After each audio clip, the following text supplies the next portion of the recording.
ក្នុងវីដេអូរបស់ខ្ញុំថ្ងៃនេះគឺខ្ញុំចង់ចែករំលែកបងប្អូនពីវិធីធ្វើស្លាបមាន់បំពងរ៉ូទីស្លាបមាន់បំពងនេះគឺមានរសជាតិឈ្ងុយឆ្ងាញ់ណាបងប្អូនញ៉ាំជាមួយនឹងបាយក៏ឆ្ងាញ់ញ៉ាំលេងក៏ឆ្ងាញ់និយាយពីរបៀបធ្វើវិញក៏ងាយស្រួលដែរបងប្អូនគឺស្រួលជាងស្លាបមាន់បំពងម្សៅហើយឆ្ងាញ់ទៀតផងតោះឥឡូវដើម្បីកុំឲ្យខាត់ពេលបងប្អូនមកមើលពីរបៀបធ្វើរបស់ខ្ញុំទាំងអស់គ្នាការដំបូងហ្នឹងគឺយើងមានស្លាបមាន់1គីឡូហើយយើងលាងសម្អាតវាឲ្យបានស្អាតជាមួយនឹងអំបិលជាមុនសិនការលាងសម្អាតស្លាបមាន់ជាមួយនឹងអំបិលហ្នឹងគឺវាជួយកាត់ជាតិឆ្អាបបានល្អហើយនឹងធ្វើឲ្យសាច់មាន់របស់យើងគឺស្រស់ល្អណាបងប្អូនដោយសារតែជាធម្មតាស្លាបមាន់បីសាសឬក៏ភ្លៅមាន់ទ្រូមាន់អីណាវាមានធុំក្លិនរាំងស្អុយបើសិនជាយើងខ្លះសេអត់ដល់ណាបងប្អូនអញ្ចឹងហើយគឺយើងត្រូវការលាងសម្អាតជាមួយនឹងអំបិលឲ្យវាកាត់ជាតិឆ្អាបហើយនឹងក្លិនមិនល្អនឹងចេញឲ្យបានល្អណាបងប្អូនហើយធ្វើឲ្យសាច់មាន់ហ្នឹងគឺវាស្រស់ល្អទៀតផងបន្ទាប់ពីយើងរួមអំបិលជាមួយនឹងស្លាបមាន់បានរួចរាល់អស់ហើយគឺយើងលាងសម្អាតជាមួយនឹងទឹកធម្មតា3-4ទឹកទៀតអីទៅណាបងប្អូនហើយឲ្យស្លាបមាន់ហ្នឹងគឺវាជះជាតិប្រៃហើយនឹងក្លិនមិនល្អចេញណាការលាងស្លាបមាន់នេះដែរគឺយើងលាងរហូតតតែទឹកថ្លាល្អបែបនេះទើបយើងឈប់លាងហើយសម្រោះទុកម្ល៉េះសិន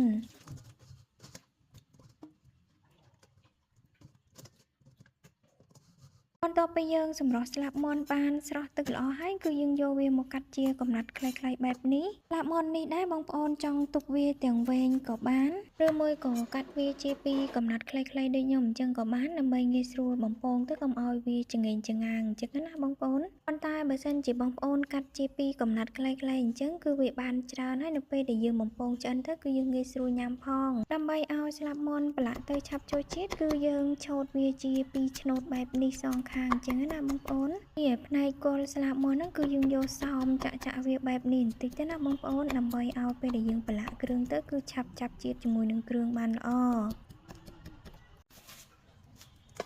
បន្ទាប់ពីកាប់សាច់មាន់រួចហើយគឺយើងចាប់ផ្ដើមប្រឡាក់គ្រឿងដោយដាក់ស្ករចូលកន្លះស្លាបព្រាបាយ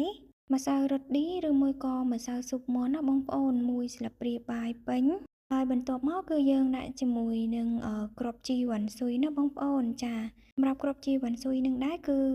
ខ្ញុំបានបុកវាឲ្យវាល្អិតហើយខ្ញុំដាក់ចូល1ស្លាបព្រាបាយពេញសម្រាប់មាន់បំពងរសជាតិរ៉ូទីនេះគឺយើងត្រូវប្រើគ្រាប់ជីវ៉ាន់ស៊ុយក្រៀមយកមកបុកហើយយើងប្រឡាក់ជាមួយនឹងសាច់មាន់ណាបងប្អូនពេលដែលយើងបំពងទៅគឺវាមានក្លិនឈ្ងុយឆ្ងាញ់ណាបងប្អូនហើយបន្ទាប់មកគឺខ្ញុំបន្ថែមជាមួយនឹងម្រេចម៉ដ្ឋ1ស្លាបព្រាបាយពេញដែរគ្រឿងចុងក្រោយគេហ្នឹងគឺខ្ញុំដាក់ជាមួយនឹងទឹកត្រីចំនួន2ស្លាបព្រាបាយពណ៌គ្រឿងទេសដែលខ្ញុំប្រើហ្នឹងគឺតម្រូវស្លាបមាន់1គីឡូណាបងប្អូនតែបើសិនជាបងប្អូនប្រើស្លាបមាន់កន្លះគីឡូឬមួយក៏តិចតួចអីយើងគុណគ្រឿងថែមថយតាមនឹងណាបងប្អូនហើយចុងក្រោយហ្នឹងគឺខ្ញុំដាក់ជាមួយនឹងម្សៅមីចំនួន2ស្លាបព្រាបាយសម្រាប់មាន់បំពងរ៉ូទីនេះដែរគឺយើងមិនចាំបាច់ប្រើម្សៅច្រើនទេយើងប្រើតាម1ស្លាបព្រាឬក៏2ស្លាបព្រាបាយអីទៅប៉ុន្តែបើមាន់បំពងមួយបែបទៀតប៉ណ្ណឹងបានគេប្រើម្សៅច្រើនណាបងប្អូនប៉ុន្តែញ៉ាំជាមួយនឹងបាយអត់ឆ្ងាញ់ទេផ្នែកឯមាន់បំពងរសជាតិរ៉ូទីនេះគឺយើងញ៉ាំជាមួយនឹងបាយទៅគឺត្រូវគ្នាណាបងប្អូនហើយបើបានញ៉ាំជាមួយនឹងបុកអំពិលខ្ចីទៀតនិយាយពីថាបងប្អូនអើយគឺ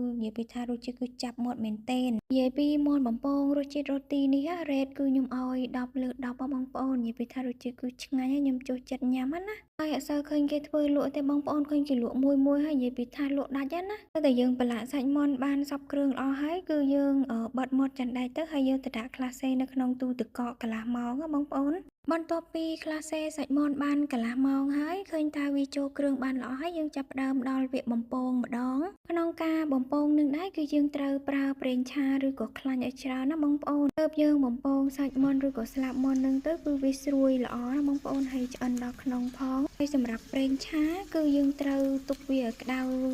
ល្អចាំយើងដាក់ស្លាបមាន់ចូលយើងធ្វើបែបនេះទៅស្លាបមាន់បំពងរបស់យើងនោះគឺស្រួយខាងក្រៅហើយសាច់ខាងក្នុងគឺទន់ឆ្ងាញ់ណាបងប្អូនពីរបៀបដែលខ្ញុំបង្ហាញបងប្អូននេះគឺងាយស្រួលធ្វើហើយ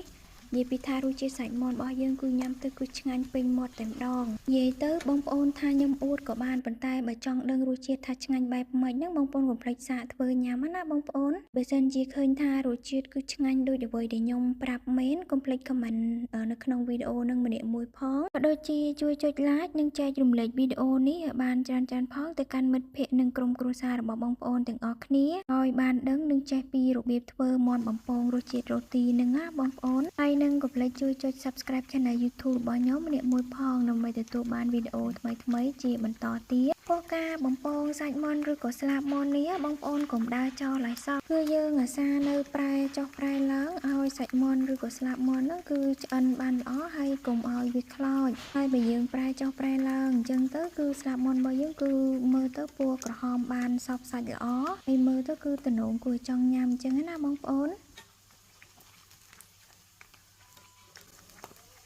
ចាបងប្អូនមើលតែយើងបំពងស្លាបមាន់បានស្រួយល្អហើយគឺយើងអាចបង់ជាមួយនឹងស្លឹកក្រូចសើចចូលបានសម្រាប់ស្លឹកក្រូចសើចនេះគឺយើងបង់ដើម្បីឲ្យវាមានក្លិនឈ្ងុយល្អអញ្ចឹងណាបងប្អូនហើយបើសិនជាបងប្អូនអត់មានទេមិនចាំបាច់ដាក់ចូលក៏បានទៅតាមចំណង់ចំណូលចិត្តរបស់បងប្អូនប៉ុន្តែបើបានបន្ថែមជាមួយនឹងស្លឹកក្រូចសើចអញ្ចឹងទៅគឺវាកាន់តែមានក្លិនឈ្ងុយឆ្ងាញ់មើលទៅវាមានពណ៌ស្រស់ស្អាតទំនងគួរចង់ញ៉ាំអញ្ចឹងណាបងប្អូនស្លាបមាន់បំពងរ៉ូឌីនេះដែរគឺមិនត្រឹមតែមើលទៅទំនងគួរចង់ញ៉ាំទេចំណែកឯរសជាតិវិញគឺឆ្ងាញ់ណាបងប្អូនគឺខ្ញុំឲ្យបន្ទុក10 លើ 10ហ្មងនិយាយពីថា